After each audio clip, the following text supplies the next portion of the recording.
Good morning students. मैं आपको part 13 मानवीय करुणा की दिव्य चमक पढ़ा रही हूँ, जिसके लेखक सर्वोदय दयाल सक्सेना जी हैं। अभी तक का मैंने आपको फादर बुल्के के बारे में बताया था कि वो बेल्जियम छोड़कर भारत आ जाते हैं और सन्यासी बन जाते हैं। वहाँ उनका भरा पूरा परिवार होता है, 2 भाई 1 बहन, पिता और माता होता है।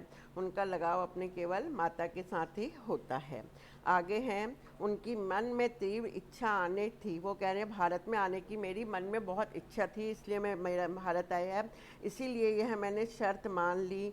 भारत आकर जिसेष्ट संघ में 2 साल पादरियों के बीच 2 साल में पादरियों के बीच रहा और धर्माचार की पढ़ाई की। धर्माचार मतलब अपने धर्म की पढ़ाई मैंने की थी।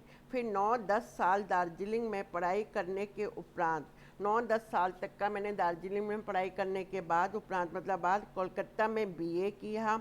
उन दिनों डॉक्टर धीरेन्द्र वर्मा हिंदी विभाग के अध्यक्ष थे। उन दिनों वो कहते हैं जब मैं ये पढ़ाई कर रहा था और भारत आया, उस समय डॉक्टर धीरेन्द्र वर्मा हिंदी विभाग के अध्यक्ष थे।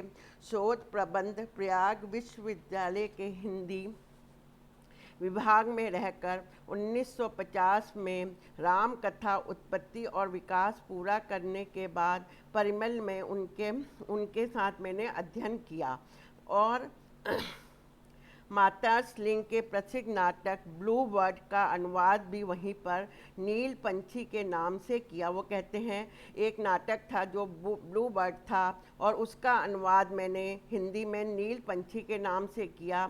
सेंट जोवियस कॉलेज रांची में हिंदी तथा संस्कृति विभाग के अध्यक्ष हो गए थे।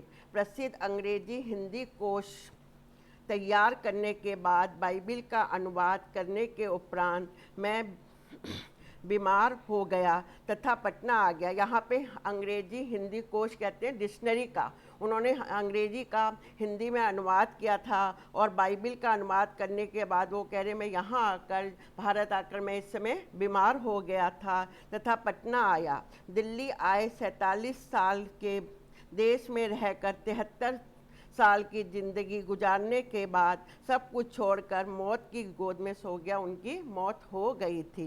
यहाँ पर लेखक कहते हैं कि फादर बुल्के पाठ में उनकी कर्मनिष्ठा, निस्वार्थ भावना, त्याग एवं दिन संकल्प आदि भावनाओं का चित्रण किया गया है। फादर बुल्के मन से सन्यासी न होकर भी दृढ़ निश्चय संकल्प से सन्यासी थे। वो मन से सन्यासी नहीं थे, परंतु जैसे जैसे वो लोगों का व्यवहार करते थे उससे वह पूरी तरह से क्या थे, सन्यासी थे। जिससे वे रिश्ता बनाते थे उसे आजीवन निभाते थे। जिसके साथ वो रिश्ता बना लेते थे, एक बार दोस्ती कर लेते थे, उसे पूरी ज़िंदगी भर निभाते थे। उनके बिछड़ जाने के बाद लंबे समय तक उन रिश्तों की महक आती रही। उनकी मृत्यु हो जाने के बाद लेखक कहते हैं कि लंबे समय तक का मुझे उनके रिश्ते की महक आती रही, महसूस होता रहा। जब भी वह दिल्ली आते समय निकाल कर, जब दिल्ली आते थे समय निकाल कर, चाहे सर्दी हो, गर्मी हो, बरसात हो, कि किसी की परवाह नहीं करते थे और बिना मुझे ढूंढे थोड़े समय के लिए कहीं इधर उधर से ढूंढकर थोड़े समय के लिए मुझसे ज़रूर मिलते थे। इतना प्रेम कोई सन्यासी नहीं करता। उनकी चिंता हिंदी को राष्ट्रभाषा, उनकी चिंता थी कि मैं हिंदी को राष्ट्रभाषा के रूप में देखने की थी।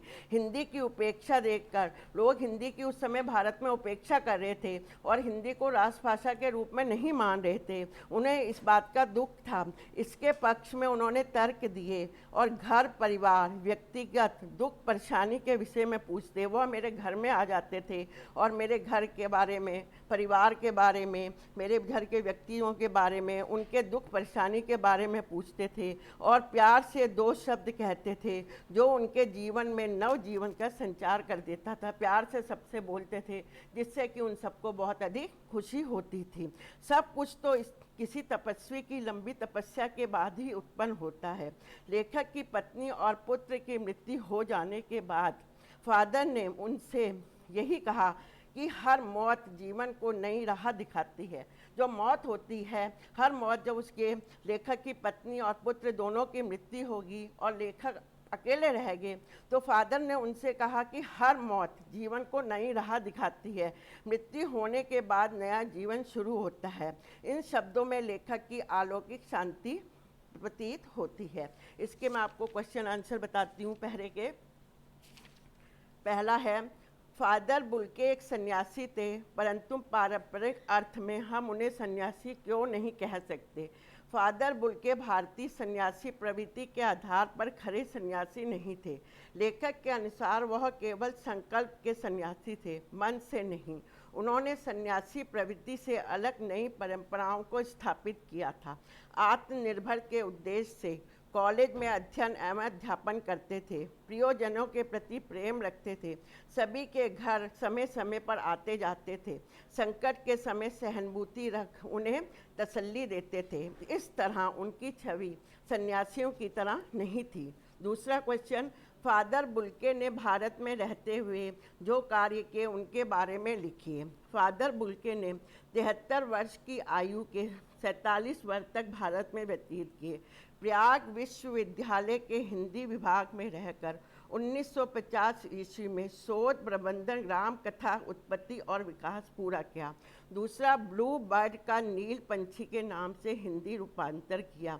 सेंट जेवियर्स कॉलेज रांची में हिंदी तथा संस्कृति विभाग में विभाग अध्यक्ष रहे। प्रसिद्ध अंग्रेजी हिंदी कोश तैयार किया। बाइबिल का हिंदी में अनुवाद किया। यह आपको आज मैंने यहाँ तक पहला पढ़ा दिया है, कल इसके आगे का मैं आपको कल बताऊंगी। हो गया।